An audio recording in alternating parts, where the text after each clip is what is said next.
Welcome to Comment with me, George Galloway, here on Press TV, still the voice of the voiceless. Comment is the big conversation. It's the great debate, but it can only be either if you join in. That's why, above all, I need your telephone calls. 44208-601-4555. You call us, we'll call you back, establish a clear line, and remember, if you get on the television with me, the volume on your television has to be down at 0. Or no one will understand either of us, and I'll have to press swiftly on. You can SMS the show, and it goes up there on the comment wall, 447800008066, or you can email me at comment@presstv.co.uk. You can even tweet the show at comment_presstv. Tonight we're discussing Iraq and Palestine. We make no apology for that.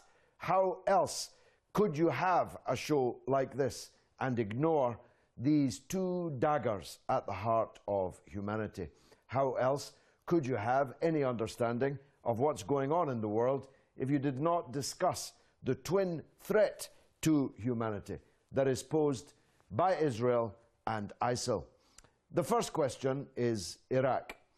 In the wake, just read it on the front page of The Guardian, of another mass murder, slaughter of hundreds, literally hundreds, of Syrian soldiers marched through the desert in their bare feet and in their underwear before being lined up and executed by shooting if they were lucky and by their throats being cut if they were not. So proud of this kind of mass murder are the fanatics who carried it out. They filmed it all and have put it out on social media. I don't advise that you watch it. But of course, the same people across the border in Iraq are regarded now, according to the Western media, as the greatest threat to humanity. And a great threat to humanity they very definitely are. However, when they're operating in Syria, they're the allies of Western governments and the media echo chamber, which echoes the Western government's policies. So that, for example, when I, over 3 years, highlighted the grotesque irony that Britain and the United States, which had declared a war on terror, a war against Al-Qaeda, was arming and funding and equipping and giving diplomatic and media support to Al-Qaeda in Syria. Now, belatedly, or is it, there is a perception amongst the very same Western governments that when they cross the border, ISIL are a threat to Western interests, although they don't seem to be doing very much about it. Insofar as they are fighting them and bombing them at all, they are doing so in the Kurdish region, where Western countries and companies have fast developing and fantastically profitable oil and gas interests. And the additional spin-off, you might say, for doing so in the Kurdish region is that it brings closer the day when Iraq finally disintegrates and the Kurdish region of Iraq formally declares itself as an independent state. They've already seized control of the Iraqi oil field and city of Kirkuk, which is not a part of the Kurdish region at all, but which is now under their control. They're very definitely not, the Western governments, very definitely not arming the Iraqi army, even where the Iraqi army has already paid for the weapons that have not been delivered. And you might well ask yourself why. You might well ask yourself why a group expelled by Al-Qaeda are now within shooting range of Baghdad airport, but nobody is doing anything to stop them. You know my solution to stopping ISIL. I want to hear yours. Mine, in a nutshell, is this: that an Iraqi government, broadly based, commanding support amongst all sections of the community, with its neighbors, Iran, Turkey, and even Saudi Arabia, have to step up to the plate and crush this insurrection by these throat-cutting, head-chopping, fanatic savages, medieval, obscurantist, and savage. just like bin Laden, as I described him in the House of Commons just after 9/11. But I want to hear your solution. How would you stop ISIL? Now, in the wake of the victory of the Palestinian resistance, the climb down by Netanyahu, who's being hounded now in the Zionist press as someone who ran away, what is Israel's definition of a truce?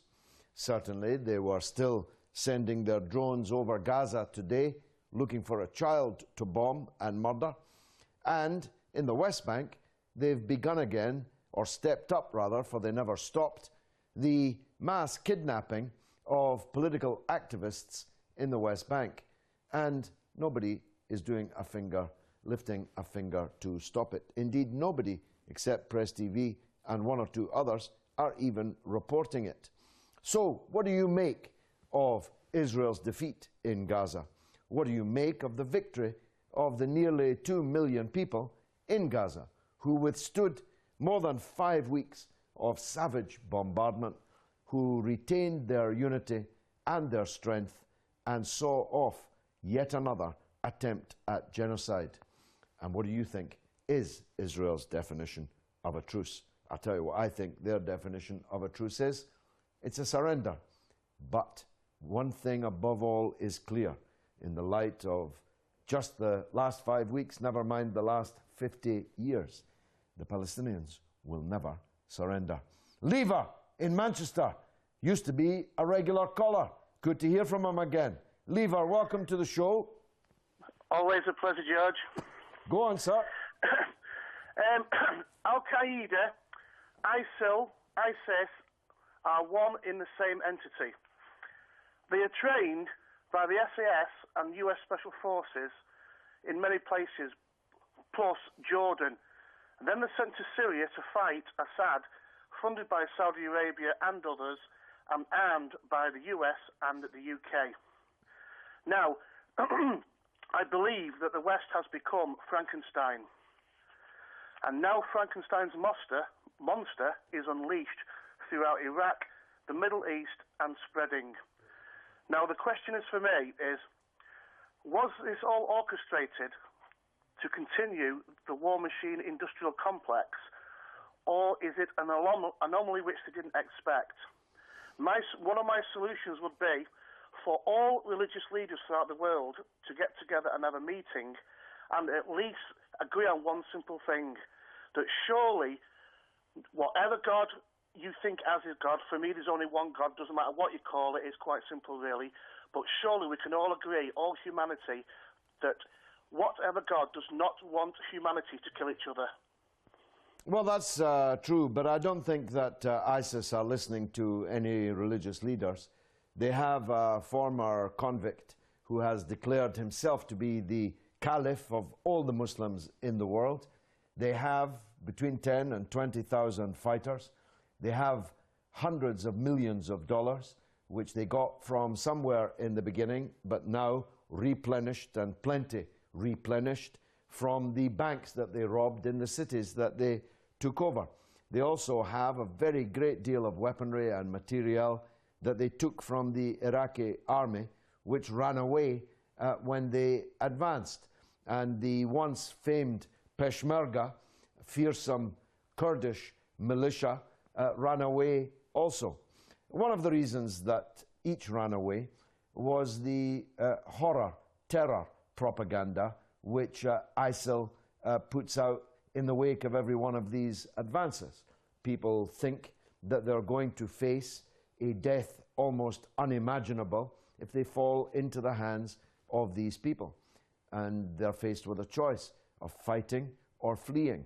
And in the case of the Iraqi army and the Peshmerga, they both fled. The Syrian army has stood up to these people for 3 long years and is defeating them.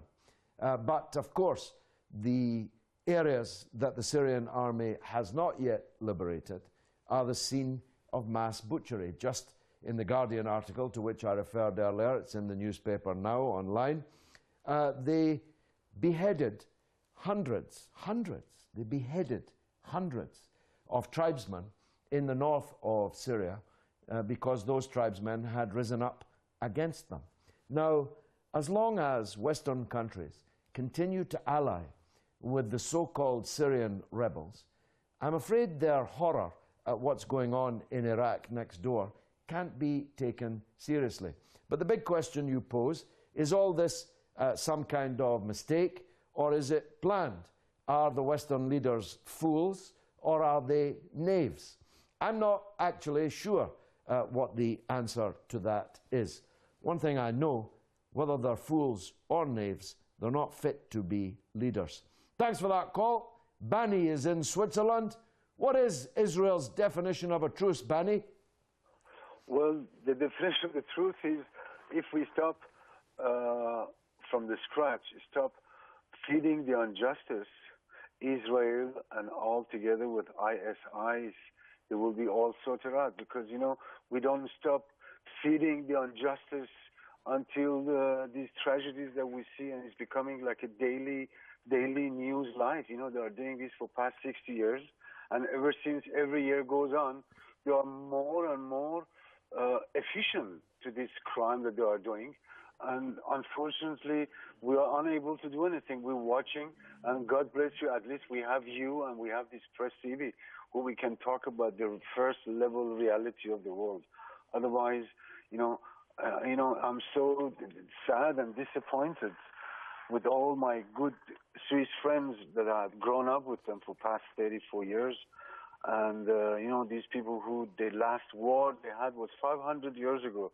You know, we don't understand how come all these big nations who they talk about justice and freedom of this and human rights and so on, but we find the arms, equipment, Toyota, hammers, all those in the hand of those people in Syria. First of all, they couldn't succeed, and now they are they are sent to Iraq.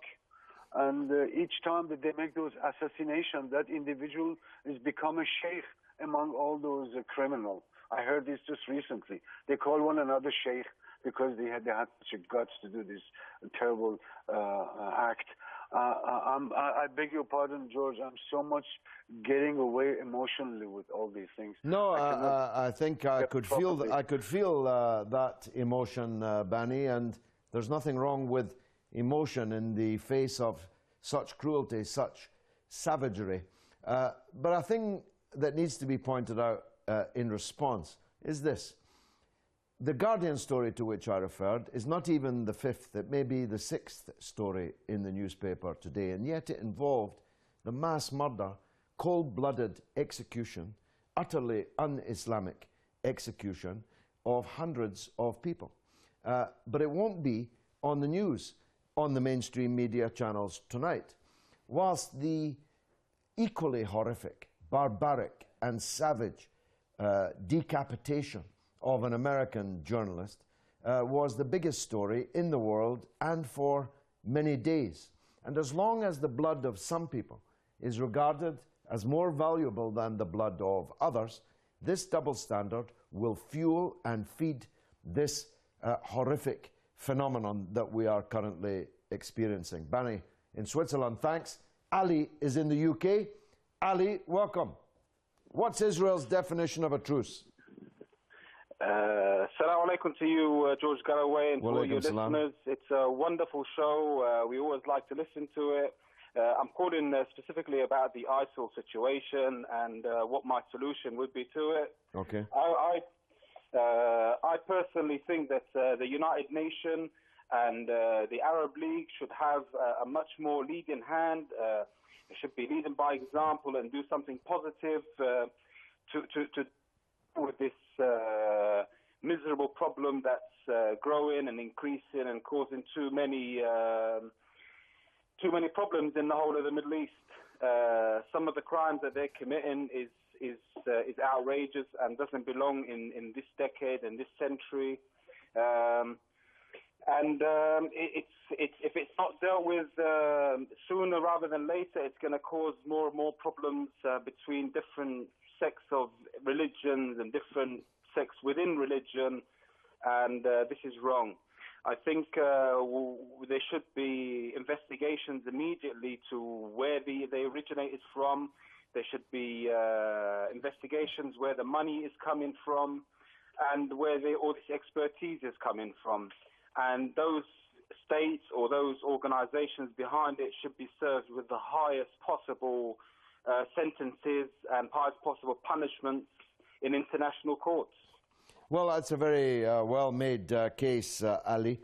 The person who murdered in cold blood the American journalist the other day is said to be a British citizen, indeed from London or the South.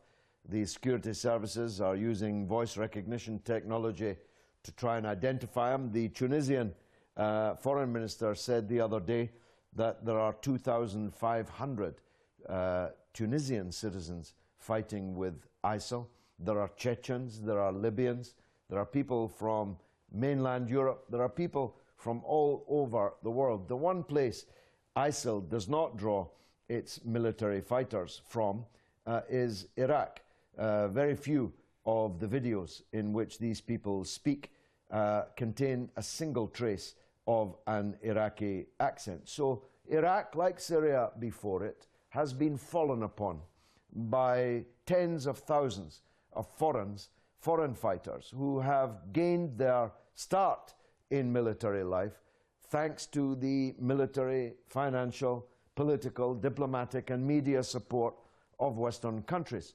Now, whether, going back to an earlier question, whether this is all by design or one series of cock-ups after another, I'm not qualified at this stage to say. But the one thing I did point out to David Cameron in Parliament, and have many times in Parliament pointed out, is that this Frankenstein monster approach, we tried already. We tried it in Afghanistan throughout the 1980s, and the people that we armed and funded and backed in Afghanistan throughout the 1980s became the Taliban and Al-Qaeda. And the people we backed in Syria over the last 3 years have now become ISIL in Iraq. And we're told that these foreign fighters will one day, perhaps soon, return to their own countries and carry out murder and mayhem here. So if it is just a cock-up, you have to ask what kind of idiots are running our country. If, on the other hand, it's all been some big conspiracy as yet unrevealed, well, I can only ask God to pity us that such people who would do such a thing are ruling us. Thanks for the call, Ali. Let's go to Noko in Cameroon. What's your solution to stopping ISIL, Noko? Good evening, Mr. George. Good evening, sir. Welcome to the show. Thank you, George. I want to congratulate you for the speech that you are able to ask. You have to have the TV down, brother.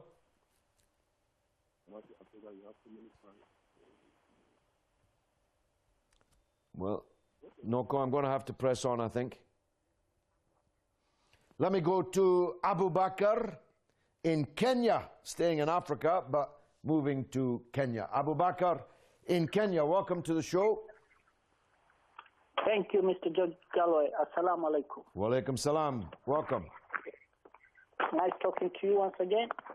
And you? Okay. I think Israel doesn't know the definition of truce.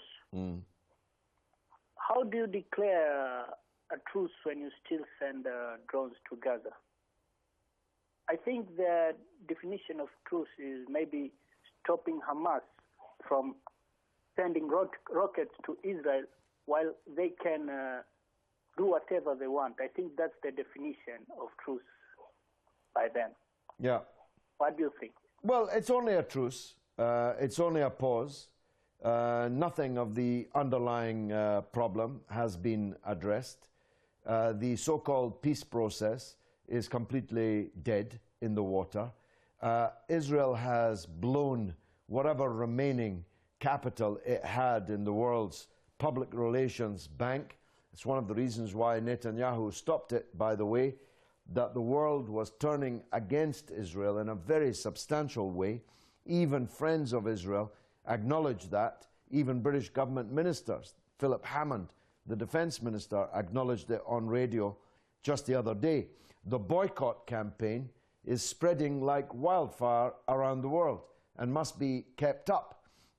So they've blown what remained of their bank balance in the bank of public opinion in the world. They totally failed to defeat the Palestinian resistance. They did not have the courage to make a second ground incursion into Gaza because of the scale of their losses on the first. And their journalists, their columnists are talking every day now about how Israel was completely unsuited to fighting in tunnels, to fighting in narrow alleyways and from rooftop to rooftop, house to house. The Palestinian resistance gave them a very good beating. Tragically, the Palestinian civilian population paid the price, and 80% of those who were killed over the last 5 weeks were civilians, and most of those were women and children. None of that has changed. You're right, Abu Bakr, and it will not be many months, and certainly not many years, before we have to go through all of this all over again. Thanks for the call. Jacob is in London.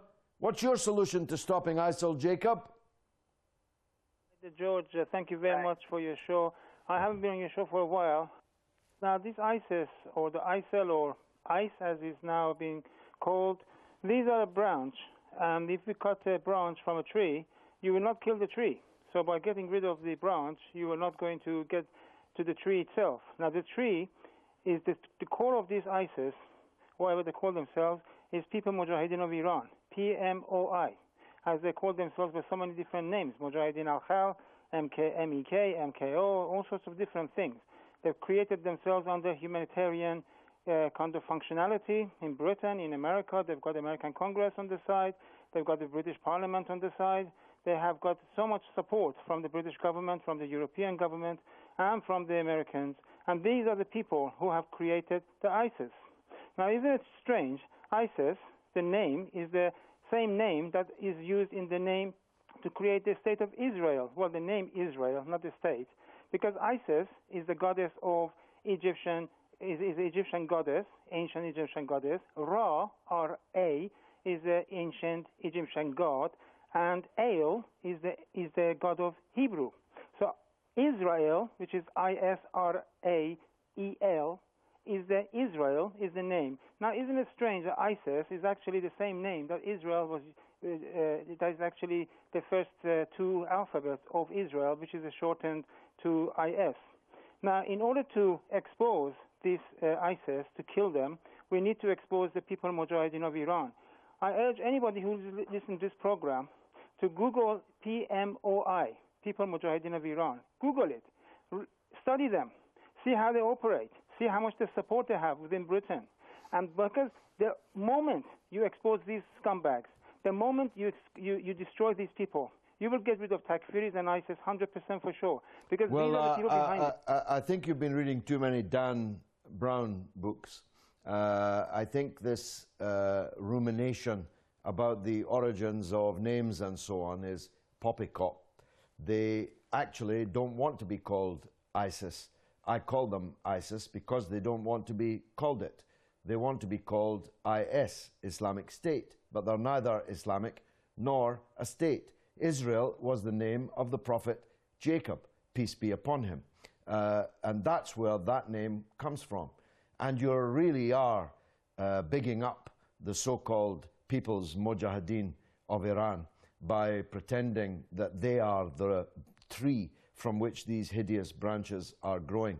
The PMOI are a small group of cranks, utterly isolated from the people of Iran and regarded as a kind of joke organization in most parts of the world. Violent, of course. Wicked, vicious, evil, of course, but definitely not of international significance. God willing, I'll be back in 3 minutes with the second half of the show. Don't go away.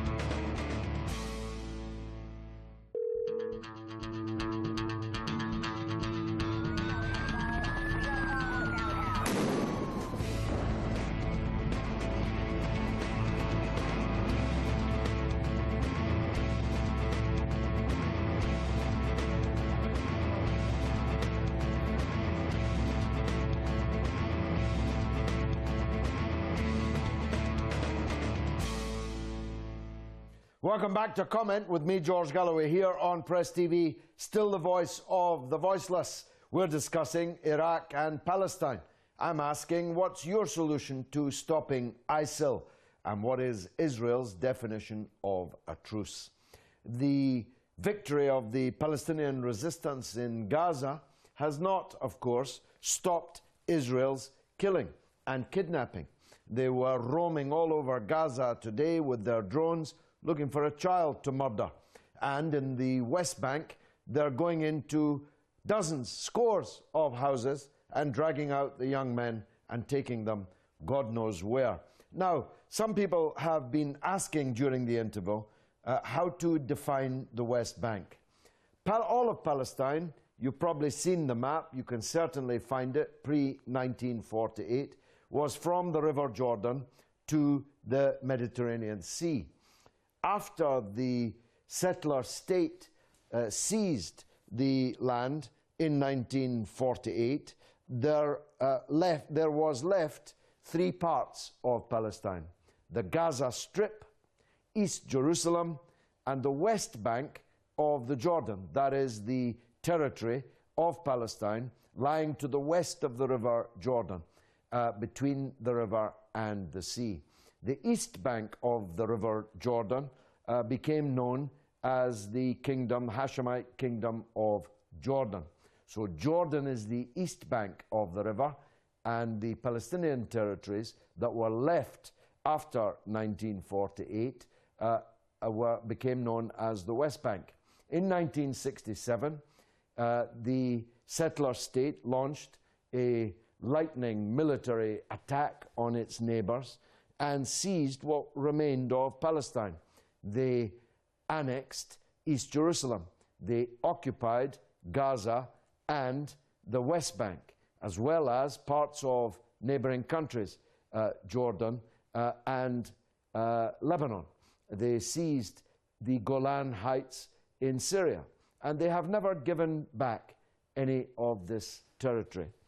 So that's what the West Bank means. I don't habitually use it myself. For me, Palestine is all the land that lies between the river and the sea. Let's go to Bill in Leeds to ask him what Israel's definition of a truce is. Bill, welcome to the show. Hi. I think the definition that Israel would class as a truce would be when its civilians down the south have ultimate peace with no rockets and no mortars coming in. That's what it will call peace. But how could that be peace? For you to say that Hamas was victorious is an absolute joke. I mean, they've had over 1,000 Hamas fighters have died. They've been in the bunkers, their leaders, the whole time. They've been absolutely annihilated by Israel. Oh, really? And Israel has given them the hiding of their life. This Hamas, Gaza has been absolutely battered. For you to say that Hamas is victorious, I don't know what you define as victory. Well, do you want to hear? Do you want to hear, or do you want to just keep talking? Do you want to hear? Yeah, I do. Okay. It's not me that's saying the Palestinian resistance was victorious. It's the entire Israeli press corps. It is all of Israel's opposition politicians. It is half of Israel's cabinet, half of Israel's government. All of them are describing the outcome as a humiliating defeat for Netanyahu. So it isn't me that's saying it, it's the country that you're on here to support. And the point that you made about Israel's definition of a truce is self-evidently foolish, because if there is no justice for the Palestinians, there will be no peace. As long as there is no justice, there will be resistance, and Israel will never be secure. Israelis will never be secure. The Middle East will never have peace, and if the Middle East never has peace, neither will the world ever have peace. So, unless the Palestinians achieve some modicum of justice in the fact that their country has been wiped off the map, their people scattered to the four corners of the earth, many millions of them living as refugees outside the country, 2 million of them living under siege in Gaza, and 2.5 million of them living under brute military occupation in the West Bank and in East Jerusalem, which has been illegally annexed, as of course has the Golan Heights. Now, if you think that the Palestinian people are going to someday, somehow, quietly forget all of that, then I don't know where you've been these last decades, but there's no sign whatsoever that the Palestinians are ready to go quietly into that good night. However, you did say something significant. You said that the Palestinian resistance was annihilated. That means finished. It's no more. We'll see about that, Bill.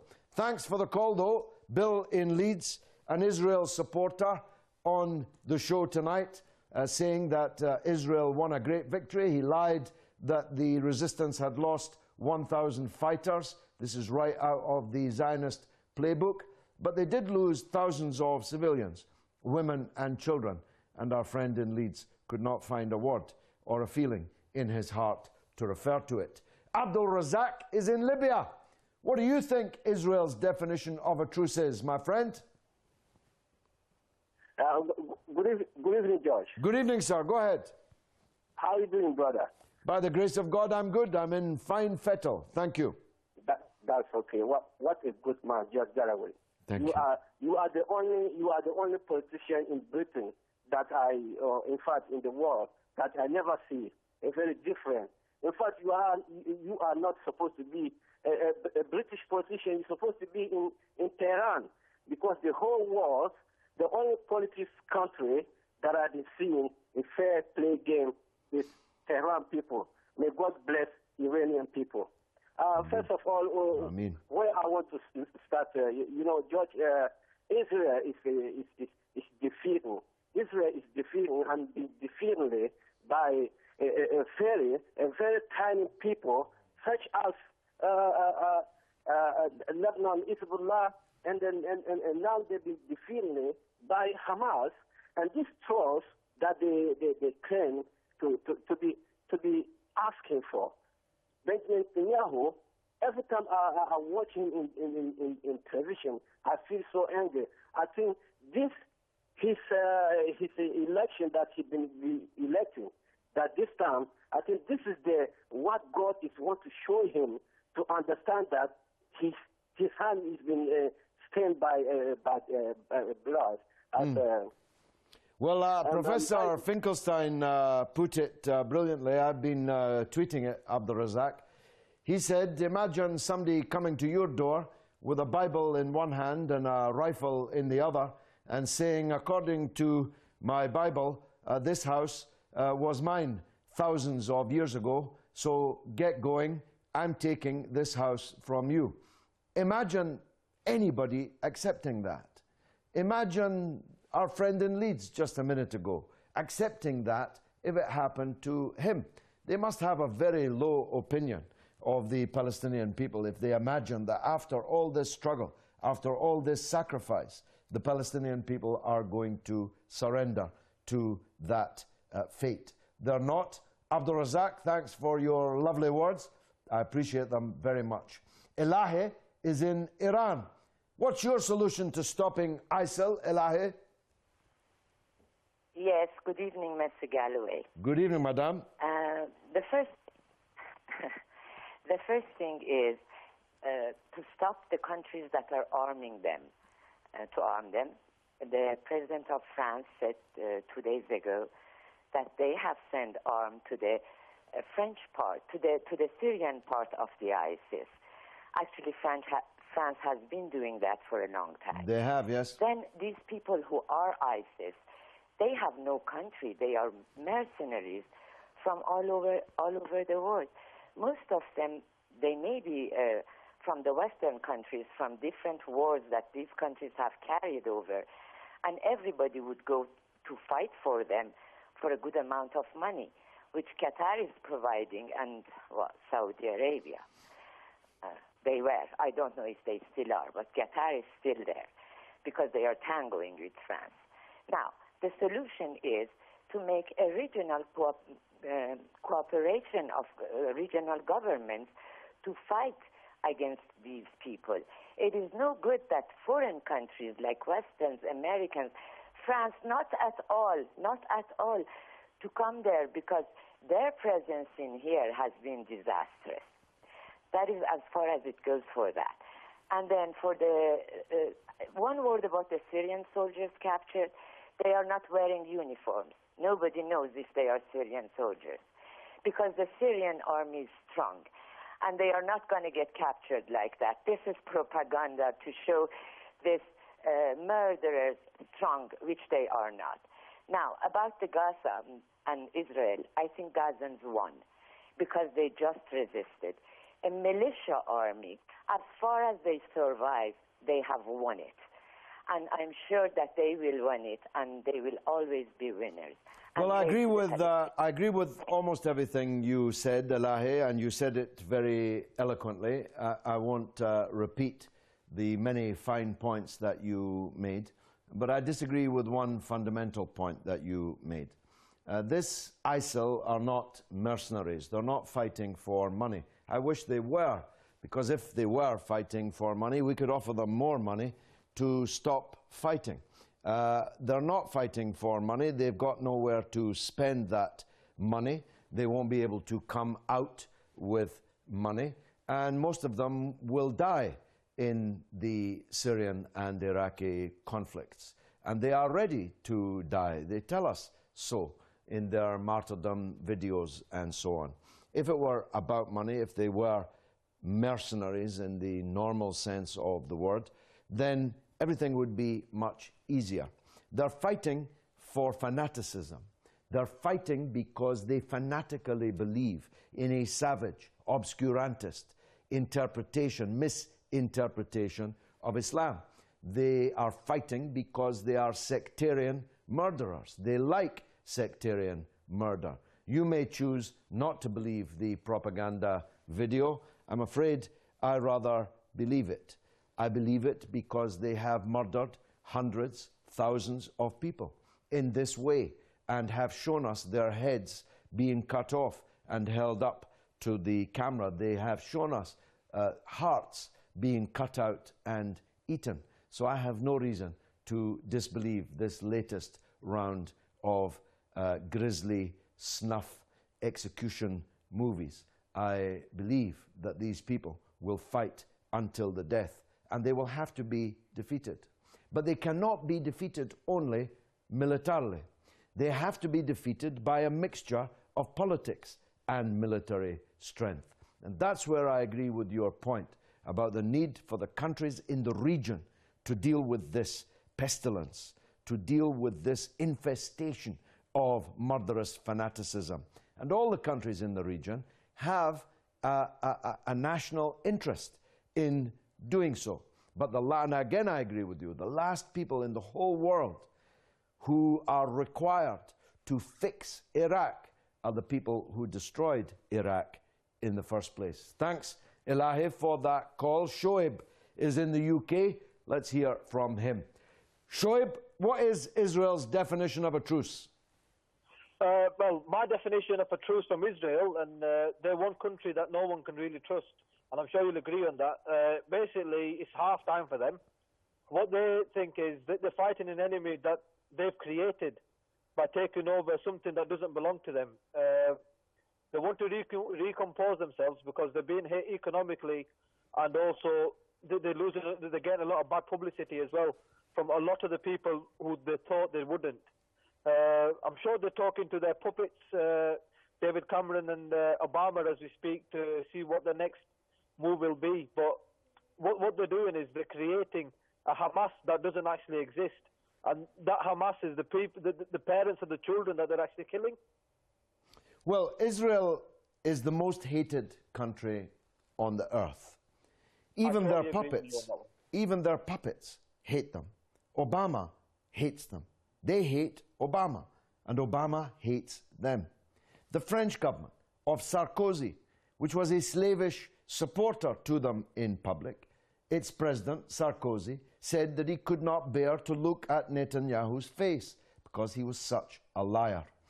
There are people who move for Israel, but they do not do so out of love. They do so for money, for interest, and money and interest is not a secure basis for the future. So I repeat what I said many, many decades ago. Israel's days are numbered. An exclusivist, apartheid state living on somebody else's land, inhabiting other people's houses, and scattering the people whose land and houses it was to wherever they land, is not going to last forever. Because the people they disinherited, the people they stole the land from, the people whose houses they are, have had children, who've had children, who've had children, and by the grace of God, Palestinians have many children. And they number now well over 13 million people all over the world, including here in the United Kingdom. And they are never, ever, ever going to forget their country and their right to return to their land and their homes. And so Zionism is a doomed ideology. The best thing that Israeli Jews could do is negotiate with the Palestinian people and their leaders a solution for a democratic state from the river to the sea. You could call it what you like, but it would be a democratic state where one man, one woman, and one vote was the norm. That's what we demand for ourselves, and it's what we demanded on the demise of apartheid in South Africa, and it's definitely the only possible solution to the Palestinian case too. Thanks, Shoaib. Let's talk to Abbas, also in the UK, in London this time. What do you think Israel's definition of a truce is? Abbas? Hello, George. Assalamu alaikum. Wa alaikum salam. Welcome. George, thank you very much for your comments. I really appreciate them. Definition of a truce, it would be something in the nature of two oppositions coming together and understanding something on a piece of paper, signing documents. But we've seen this happen over and over again. Since 48 when they had It's 20 years. 20 years since the Oslo Agreement. 20 years. I remember you saying your daughter was born then. That long, and they've had how many fights with Palestine, and also in the Golan Heights, and with Jordan, and with Egypt. Do you really think there is a truce online? I don't think so. It's all pieces of paper. If they are in a truce, then they won't be sending their drones, which they would be attacking people. So truce is something we hope for, but I don't see it happening, not in the short term at least. What I'm more interested about is the us boycotting. I see you saying that there's been a wildfire in boycotting Israeli products and things. I work in the pharmaceutical division, and there's a company that's supplying medicine throughout the UK called Teva. We have stopped supplying Teva products. That's boycotting on our side. But do you really think this can go any further? Oh, I do, Abbas. Thanks for a very, very intelligent and eloquent call. Tesco, which is the principal offender, although all the supermarkets offend in selling Israeli products, Tesco has the closest relations with Israel and is the worst offender. Its share price is dropping like a stone. Its sales are dropping like a stone. They dropped 3 to 4% just in the month of July to August. The boycott target Tesco is really working. Garnier, that sent huge packages of beauty products to Israeli women soldiers invading Gaza, their sales are falling like a stone. SodaStream is going out of business after the kerfuffle over the Scarlett Johansson affair.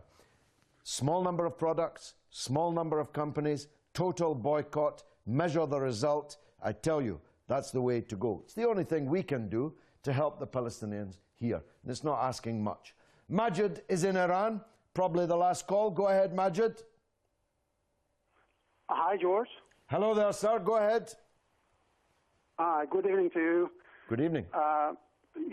The topic that I'm going to have some comments on is the ISIL and the solution that you are asking, that, we should find to solve this problem. And of course, it is a very, very big problem that unfortunately some countries, including the United States of America and his allies in Western countries, and some, unfortunately, I should say, some Arab countries in the region that, yes, that they are backing, these insurgents and the Takfiri group.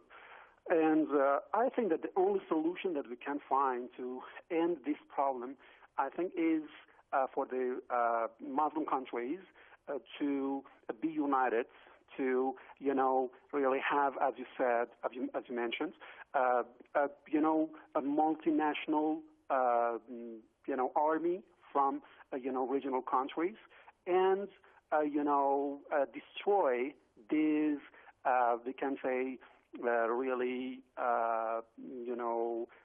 unfortunate that we have here in the region. And unfortunately, they are killing, they're murdering, and they are massacre the, a lot of Iraqi people there, and not only Iraqi people, but, the Syrian people, and any other person that, they can find. It is not important to them that if they are Muslims or, for example, Jew or maybe Christian. The thing that is important to them, I think, is to destroy everything, and it is based on their. Yeah, it is nihilistic savagery, no doubt. Thanks for that, Majid. Great call. Let's hear just for 1 minute from Kachin in Morocco, just because I don't often hear from Morocco. Kachin, go ahead. Yes, hi, Mr. Galloway. Thank you for the program, first of all, and for Press TV as well. I'll go very quickly. I believe that the way to get rid of ISIL is actually there are two ways of doing it. Like you just mentioned, we need to get rid of all of the fanaticism, that's existing already today. So there's a way that, like today, we hear the Mufti of Egypt that says that these are murderers, we shouldn't be listening to them. And then there's another way. If you've heard, like today, Egypt and the UAE actually did attack, the militants in Libya in their own way, without, whether it is true or not. They should, government should unite. Well, that's the key, Kachin. I have to stop you because we're almost out of time. The Turkish government has powerful armed forces. The Iranian government has powerful armed forces. The Saudi government has powerful armed forces. And the Iraqi people have most to gain of all. And between them, they could finish this ISIL very quickly indeed. Next week, God willing. Hello, just comment your name and the Facebook account number, and just make sure that your television volume's set up to 0. So 0. Can you spell your name for me? Yeah, I know. You'll be directly put through. Just leave your phone number, and then we'll call you back. Comment. And then can I have your telephone number? Okay, so I'll comment after this.